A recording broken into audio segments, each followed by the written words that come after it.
Sing it out.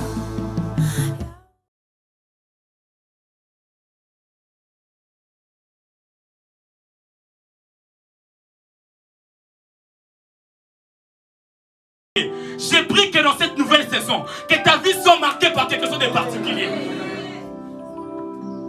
Que là où les gens sont en train de faire toutes les choses comme tout le monde, mais que toi tu sois particulier. Que toi tu puisses être particulière. Telle est ma prière pour toi ce soir. La saison, c'est aussi une époque où paraissent certaines productions de la terre, où l'on a coutume soit de s'aimer, soit de recueillir des grains ou des fruits. En cette nouvelle saison, des choses qui n'existaient pas vont apparaître dans ta vie. Si la sanctification n'existait pas, la sanctification va apparaître au nom de Jésus-Christ. On dit que c'est une époque où on peut s'aimer, mais aussi récolter. Alléluia. J'ai pris que tu s'aimeras et tu vas aussi récolter. Tu s'aimeras la prière et tu vas récolter l'exaucement. Tu s'aimeras les larmes et tu vas récolter l'exaucement à ta prière. Je vais décourager quelqu'un. Une prière n'est pas une prière sans exaucement. La prière est complète lorsqu'il y a l'exaucement. J'ai pris que tu seras en train de s'aimer la prière en ce soir. Tu seras en train de sortir avec les exaucements.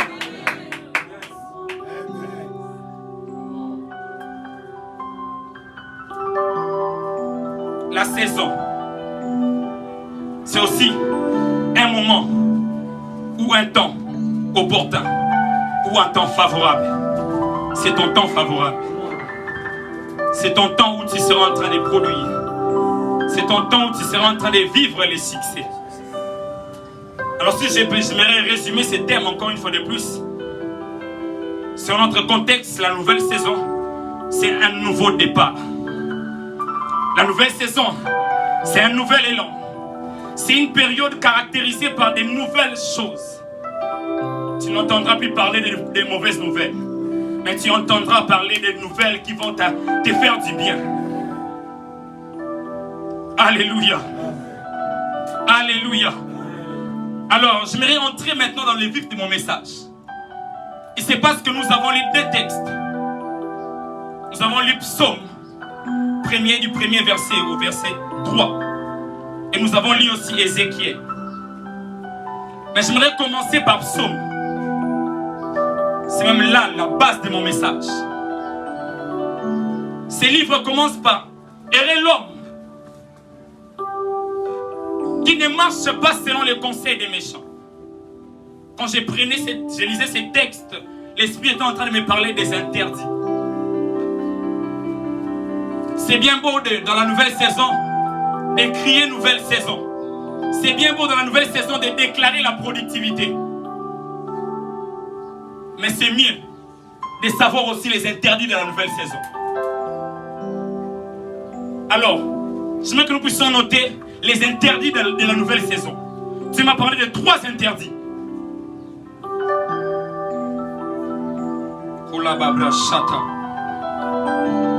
Le premier interdit, c'est dans Psaume 1, le verset 1er.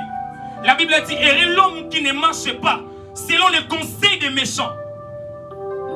Le premier interdit que Dieu veut dire à quelqu'un ce soir, c'est de ne pas marcher selon les conseils des méchants.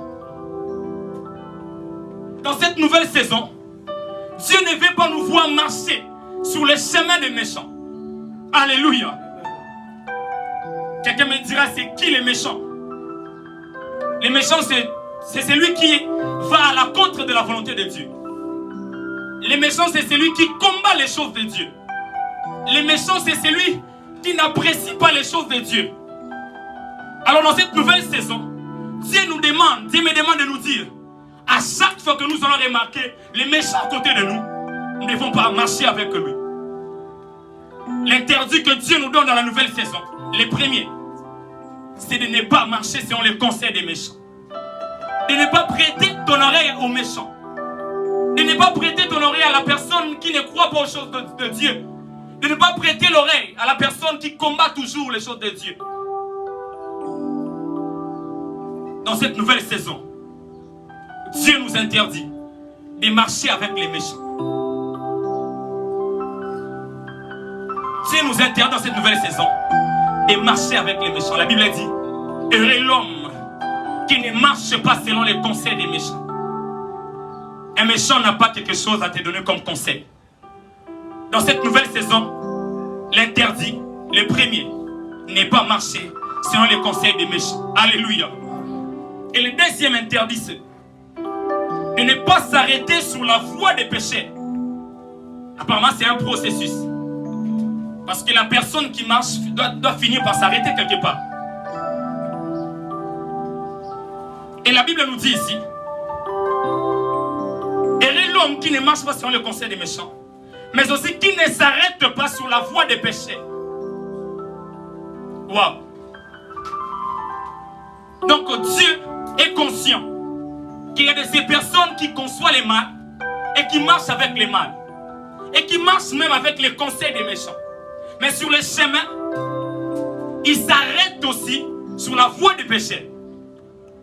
En cette nouvelle saison, Dieu ne veut pas nous voir s'arrêter là où se font les péchés. En cette nouvelle saison, Dieu ne veut pas nous voir se tenir debout là où les gens sont en train de colporter.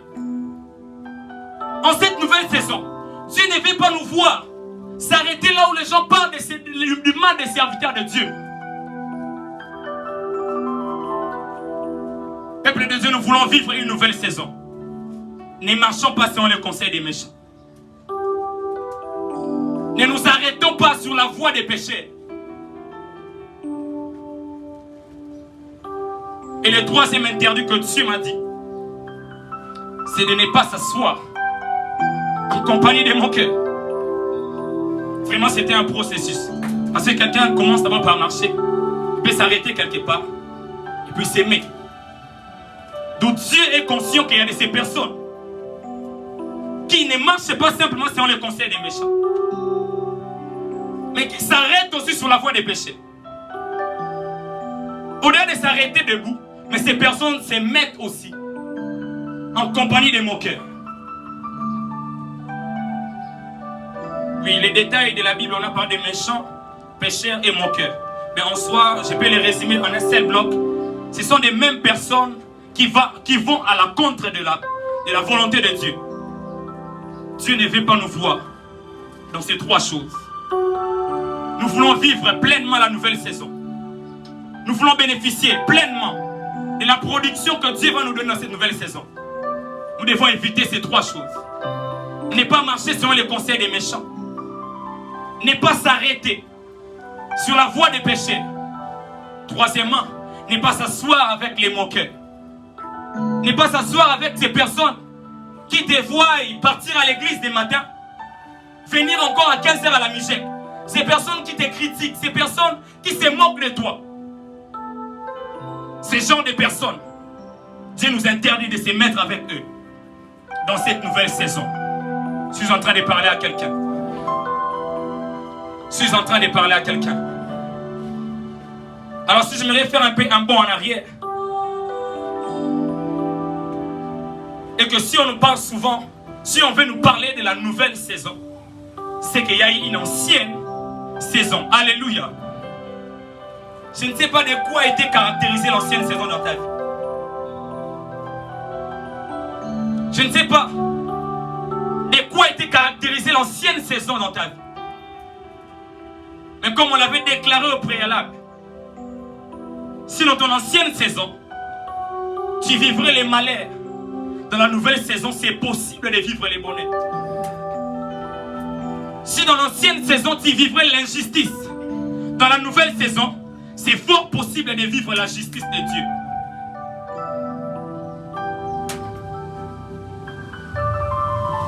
Là, je vais juste récapituler pour les gens qui nous ont rejoints. Alors, deuxièmement, au-delà que Dieu m'a parlé des interdits de la nouvelle saison, Dieu m'a aussi parlé des exigences de la nouvelle saison. C'est vraiment ici encore que je vais me plonger dans mon message. Les exigences de la nouvelle saison. Nous sommes ensemble. Nous sommes ensemble. Je ne sais pas si ce sont les interdits qui nous ont laissés calmes comme ça. Il faut aimer les interdits. Alléluia. Alléluia. Il n'y a pas de vie sans interdit. Alléluia. Alors les exigences dans la nouvelle saison, ou bien les exigences de la nouvelle saison. La première, c'est trouver son plaisir dans la loi de l'Éternel. Alléluia. C'est que Dieu nous exige dans cette nouvelle saison et que nous puissions trouver les plaisirs dans sa loi, qui n'est que sa parole. Alléluia. Les psalmistes qu'on a lu, la Bible déclare au verset 2, mais qui trouve son plaisir dans la loi de l'Éternel et qui la médite jour et nuit. La nouvelle saison est possible que dans la vue de ces personnes qui considèrent la parole de Dieu. La nouvelle saison, elle est possible que dans la vue de ces personnes qui trouvent leur plaisir dans la loi de l'Éternel. Josué 1, au verset 8, la Bible déclare que ces livres de la loi, la parole de Dieu, ne s'éloignent point de votre bouche. Méditez-les jour et nuit, afin d'agir fidèlement selon tout ce qui est écrit. Les versets continuent, on dit, et tu réussiras dans tes entreprises, je paraphrase. La nouvelle saison est possible, et je vais les répéter, ou même apaisantir là, si et seulement si on trouve les plaisirs dans la loi de l'Éternel. Les plaisirs ou les bonheurs n'est pas en dehors de la parole de Dieu. Le succès n'est pas en dehors de la parole de Dieu. La réussite n'est pas en dehors de la parole de Dieu. Mais tout ce qu'on peut chercher comme réussite, plaisir ou bonheur, se trouve dans la loi de l'Éternel. Et la Bible nous dit de ne pas les méditer seulement les matins ou bien seulement les soirs. Mais la Bible dit de les méditer jour et nuit. La pensée prophétique de ces textes, ce n'est pas que nous puissions les méditer que le matin ou bien que le soir. Mais la pensée prophétique de ces textes est que la parole de Dieu doit être notre quotidien. La parole de Dieu doit être notre respiration. Si on peut prier sans cesse, donc on peut méditer sans cesse. Lorsque la Bible dit que ces livres de la loi cordon ne s'éloignent pas de ta bouche, on devait dire ne s'éloigne pas de tes mains. Mais pourquoi la Bible donne ces détails que la Bible ne doit pas s'éloigner de notre bouche? Mais moi je me demande, ça m'arrive, il y a de ces jours, je suis les cours, mais je n'ai pas la Bible avec moi.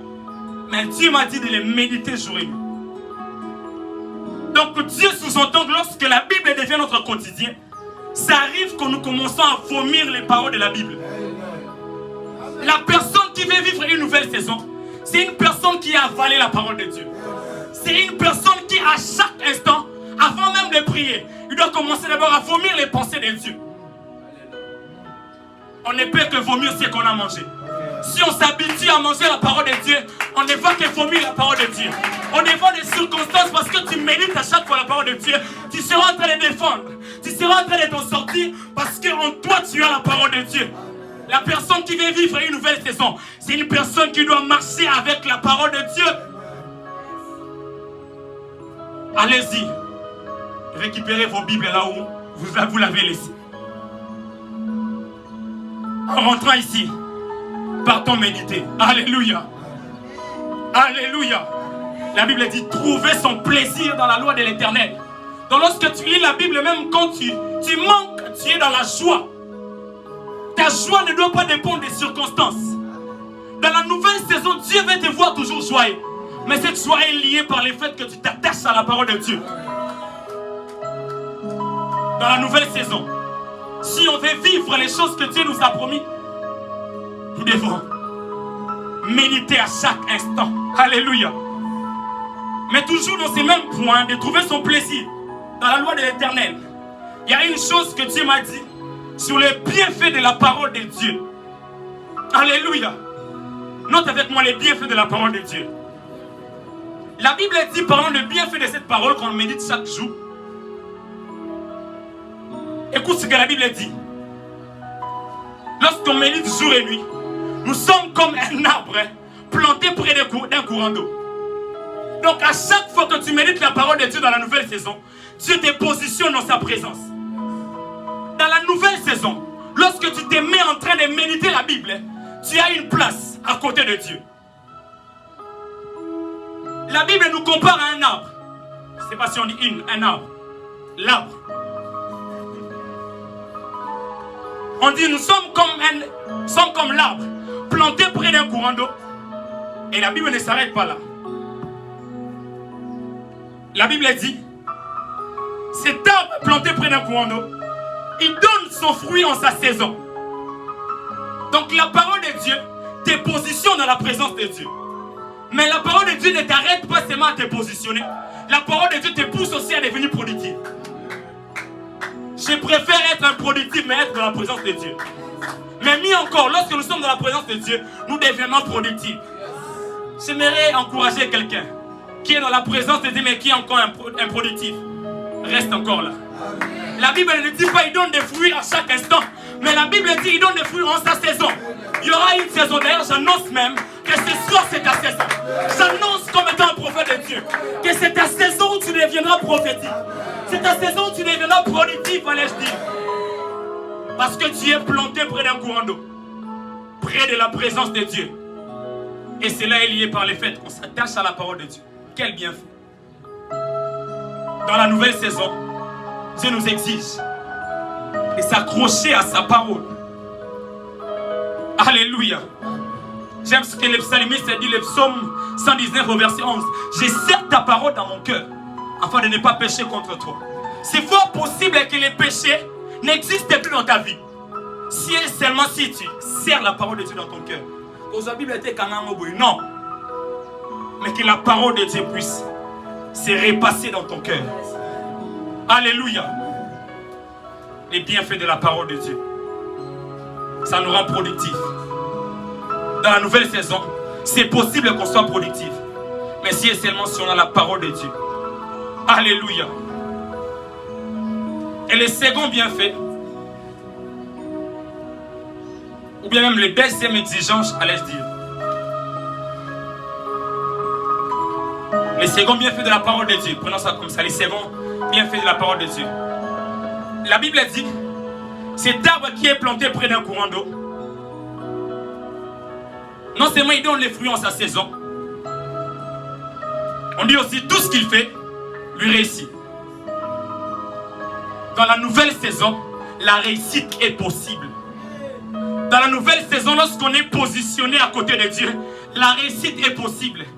J'aimerais déclarer dans la vie des finalistes, dans la vie des diplômés qui sont même là, que la réussite est possible. Je pouvais même voir les pourcentages. Dieu pouvait me dire que la réussite pour vous est possible. Parce que lorsque nous sommes positionnés dans la présence de Dieu, tout ce qu'on fait va réussir. J'ai pris Dieu que tu vas travailler, tu vas réussir. Tu vas commencer les études et tu vas réussir. Et la deuxième exigence dans la nouvelle saison, c'est de savoir utiliser cette parole qu'on a méditée. Savoir utiliser la parole de Dieu qu'on médite chaque jour. Alléluia.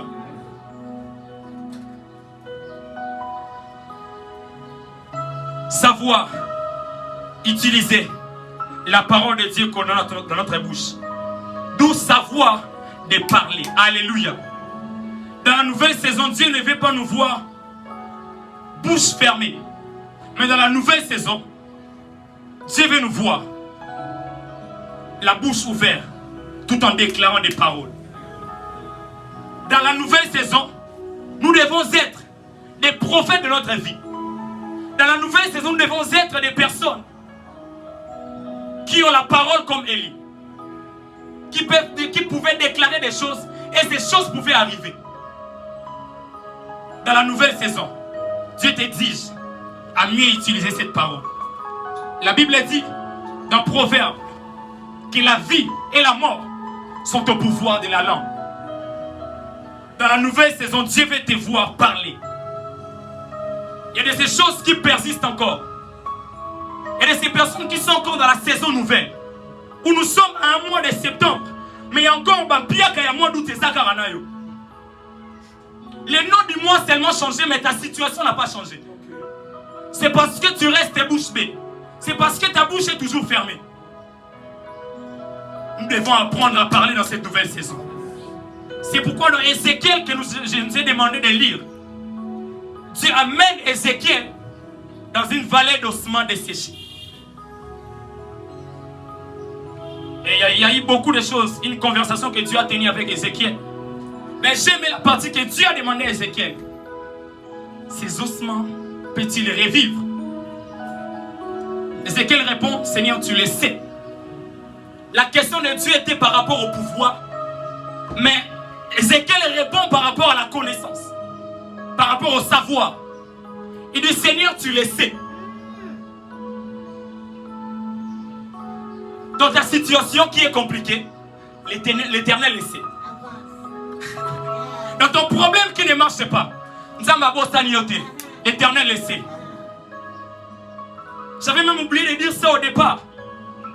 Beaucoup de personnes sont venues qu'aujourd'hui à ce séminaire. On a raté Sœur Naomi, on a raté Frère Nathan. On a raté des Bajour et les Kaki. Mais moi je me te dit, tu n'as rien raté.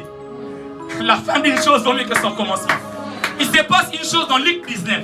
La Bible dit que Jésus-Christ était en train d'entrer dans Jéricho. Un homme qui s'appelait Zachée, il pouvait être béni. C'était dans l'entrée de Jéricho. Il y avait d'autres personnes qui étaient bénies dans l'entrée de ces séminaires. Mais Christ n'habite pas Jéricho. Christ rentre en Jéricho et sort de Jéricho. Il y avait des personnes qui étaient entrées dans ces séminaires. Mais il y a de ces personnes qui sont venues que dans la sortie de ces séminaires. Et dans la sortie, il y a un homme qui s'appelle Bartimée. J'aimerais que tu sois le Bartimée de ce soir. Alors que Christ est en train de sortir de ces séminaires, que Christ puisse te visiter. La Bible dit que dans la sortie de Jéricho, il y avait un Bartimée qui pouvait crier à l'Éternel. Ce soir, soit un Bartimée qui peut crier. Seigneur, nous sommes à la fin. Nous sommes même à la clôture de ces séminaires. Excusez-moi. Viens clôturer aussi avec ma situation. Seigneur, de la même manière qu'on clôture avec ces séminaires, viens clôturer avec ma sécheresse. De la même manière qu'on clôture ce soir avec ces séminaires, Père, viens clôturer aussi avec ces problèmes atroces. Ces chapelets de problèmes qui ne cessent de s'arrêter.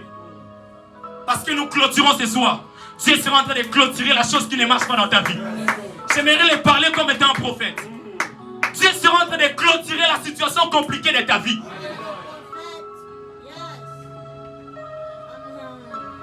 Fini le temps de complications.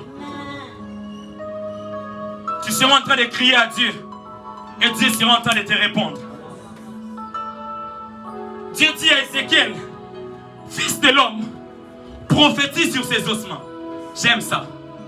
Il dit, parle à ces ossements. Dans le contexte, c'était une armée qui s'est combattue. Et après, il y a un chaos. Mais Dieu voulait réparer les choses.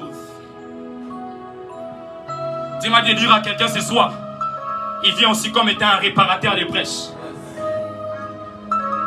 Il sera en train de réparer la situation qui ne marche pas. Ces ossements étaient dans une situation chaotique. Mais simplement à cause de la parole. Ces ossements pouvaient revenir. Ces ossements pouvaient revivre. Dans cette nouvelle saison, c'est possible même que Dieu puisse restaurer les choses dans ta vie. Dans cette nouvelle saison, c'est possible que Dieu puisse faire revivre les choses qui étaient mortes. Il dit, fils de l'homme, prophétise. J'aimerais parler à un fils de l'homme ce soir. Que tu sois en train de prophétiser en ce soir. Que tu sois en train de déclarer des choses qui seront en train d'arriver.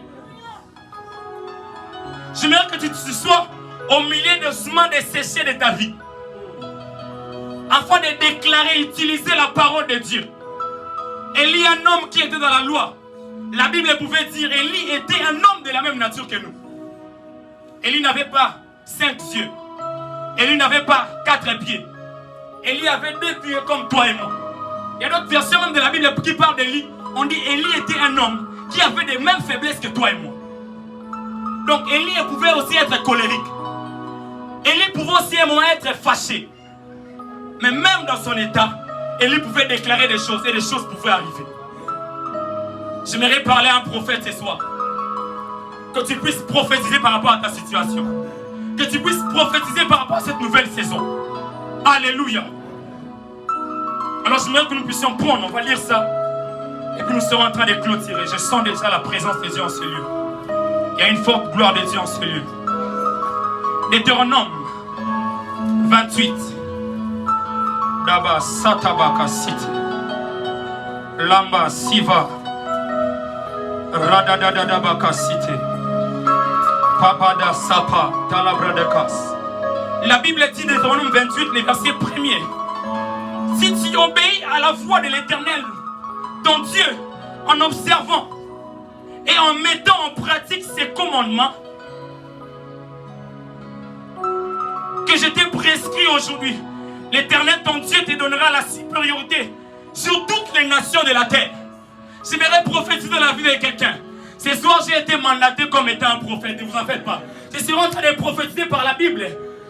Je serai en train d'annoncer que Dieu te positionne, que Dieu te donne la supériorité sur toutes choses. Les choses qui t'avaient dominé hier, ce soir, ces choses seront dominées par toi. La personne qui m'a compris me donnera un amen avec conviction. Les choses qui t'avaient dominé hier, ça ne serait plus en train de te dominer. Parce qu'en ce soir, Dieu t'accorde la supériorité. Dieu t'accorde la supériorité sur l'argent. Dieu t'accorde la supériorité sur les péchés qui t'accablaient toujours. Dans ta nouvelle saison, tu seras en train de vivre comme étant un supérieur. Et la Bible ne s'arrête pas là. La Bible dit, voici toutes les bénédictions de la terre qui se répandront sur toi. N'est-ce pas qu'il est écrit dans le proverbe que la bénédiction repose sur la tête des justes? Parce qu'il y a un juste dans ce soir, je prie que la bénédiction de Dieu puisse se reposer sur ta tête. La Bible dit, vous êtes bénis de toutes sortes de bénédictions. J'ai pris Dieu, que cette bénédiction tombe sur nos têtes. Il y a une personne qui ne me comprend pas. La bénédiction de Dieu est en train de tomber sur ta tête. Les bénédictions de Dieu se reposent sur ta tête. Et la Bible dit au verset 3, tu seras béni dans la ville et tu seras béni dans les champs. Partout où tu seras béni. Partout où tu seras en train de te positionner, tu seras béni. Tu serais même une source de bénédiction pour les autres. J'annonce une saison où tu deviens une source de bénédiction pour les autres. J'annonce en prophète que Dieu fait de toi une source de bénédiction pour les autres. Oh mon Dieu.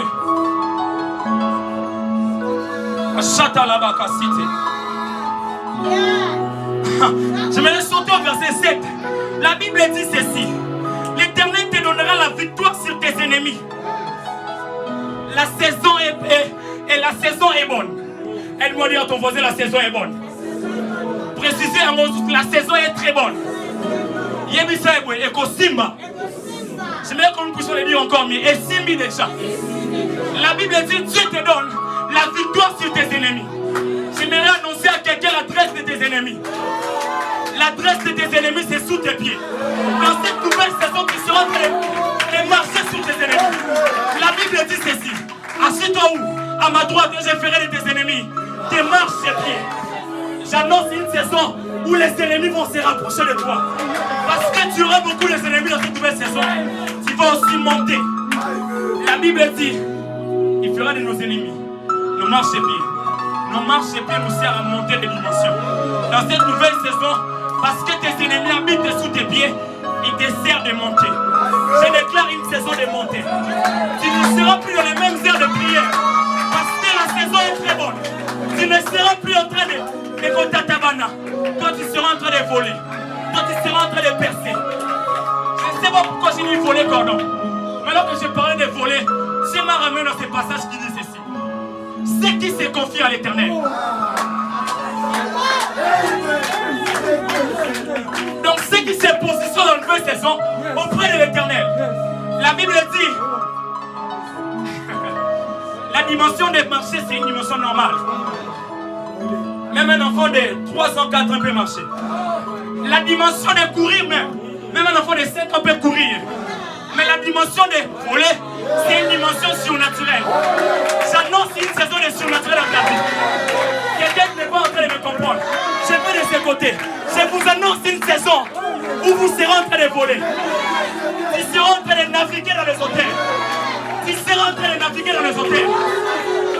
Dans cette nouvelle saison, tu seras en train de te bénir abondamment.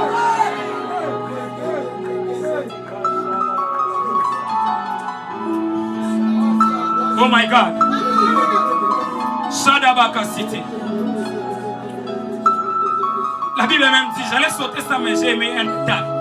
Au verset 9, on dit, tu seras pour l'Éternel un peuple saint. La sainteté sera ton apanage. La sanctification sera ton partage dans cette nouvelle saison. Tu vas servir Dieu avec la richesse, mais tu resteras saint. Tu vas servir Dieu avec beaucoup d'argent, mais tu resteras saint et humble. J'annonce une saison de sainteté où beaucoup de gens seront en train de pécher, mais toi tu seras en train de prêcher. Où beaucoup de gens seront en train de tomber, mais toi tu seras en train de te relever.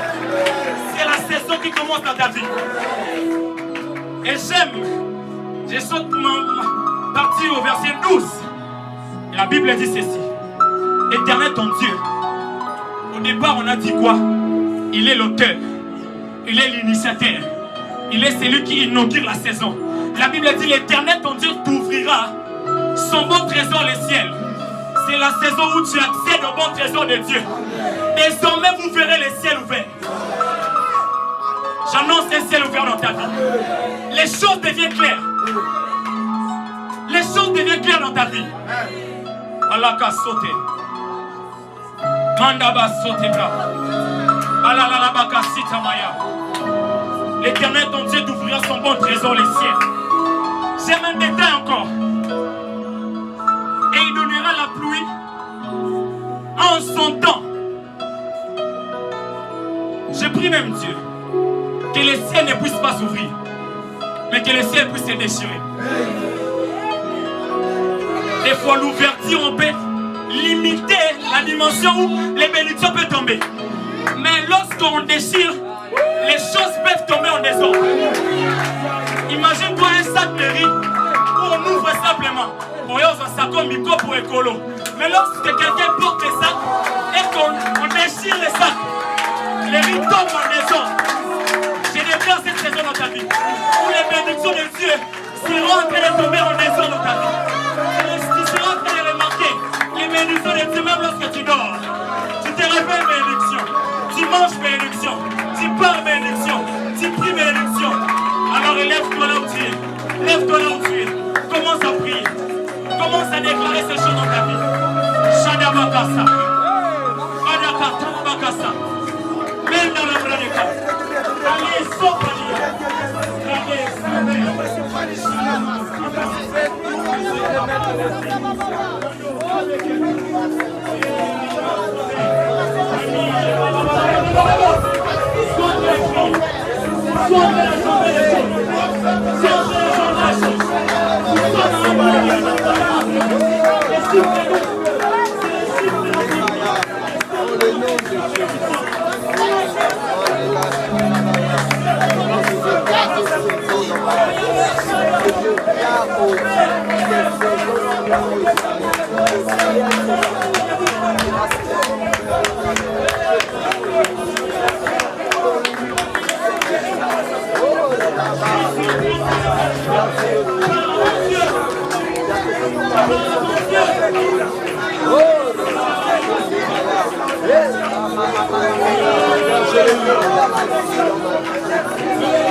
Le Dieu des esprits des prophètes est en ce lieu. Il y a une atmosphère prophétique en ce soir. Kababaka Sataka. Beza. Prophète Sakate. Yabaka Posizibia.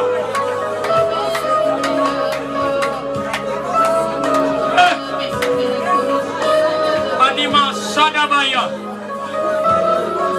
L'olibra de Sake. Alors Seva. Lamba Suzibia. Yes.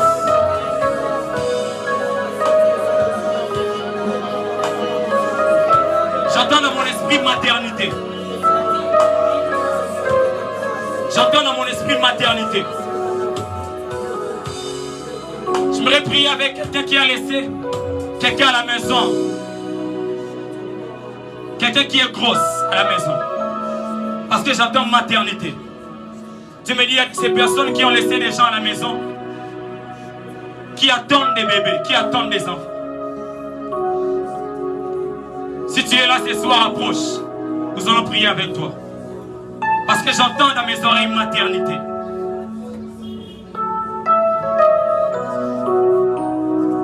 Maternité. Tu as laissé quelqu'un à la maison qui attend un enfant. Si tu es là, approche, on va prier avec toi. Kolabrade Shatakade Zipa Nalabaka City Lebranama Citeba. Maternité. Labrade Sava Kabababaka City. Si tu es encore là, approche. Parce que j'entendais maternité.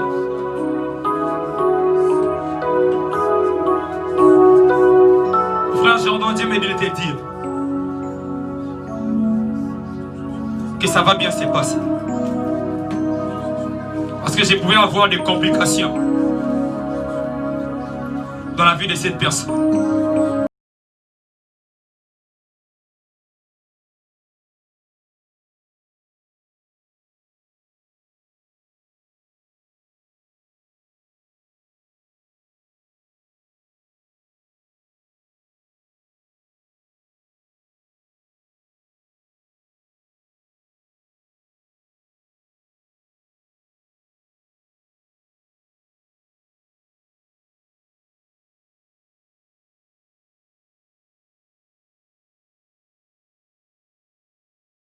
La bonne personne, mais Dieu m'a dit c'est pour plusieurs personnes. Pendant que j'ai prié pour les frères, j'étais en train de voir les enveloppes tomber du ciel.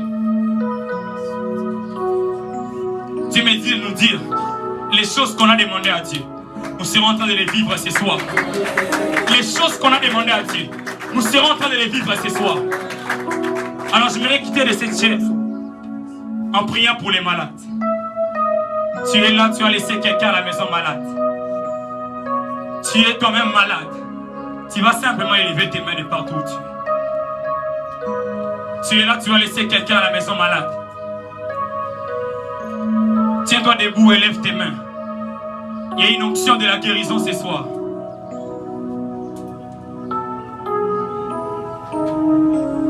Zambe nangayo, Zambe nangayo, Zambe nangayo, Zambe nangayo, Sokobi kisingaye, Ekolongolo nini, Zambe nangayo, Zambe nangayo, Sokobi kisingaye, Ekolongolo nini, Zambe nangayo, Zambe nangayo, Zambe nangayo, Zambe nangayo, Zambe nangayo. Fermez les yeux, est-ce qu'il y a des partout où nous sommes, on peut se tenir debout. Devant nos mains,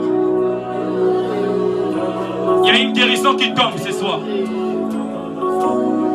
La maladie n'est que là pour prouver à suffisance que il y a la guérison qui existe aussi quelque part. J'ai pris que Dieu te guérisse à l'instant même. J'ai pris que ta guérison n'attende pas demain. J'ai pris que ta guérison n'attende pas demain. Que Dieu te guérisse au nom de Jésus-Christ. Tu arriveras à la maison.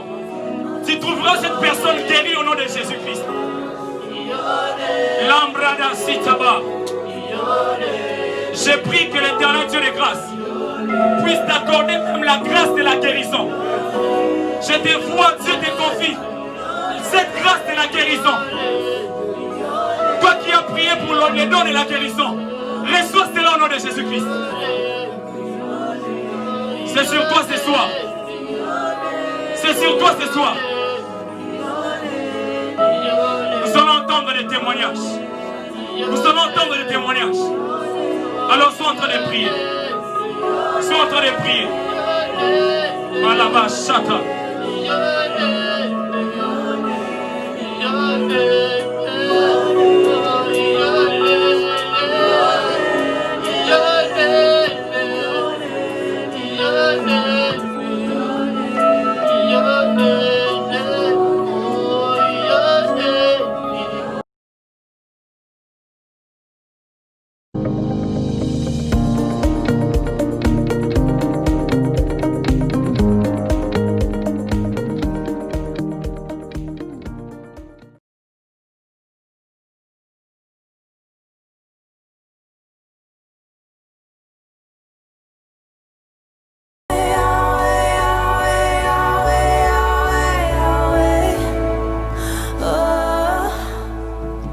Oh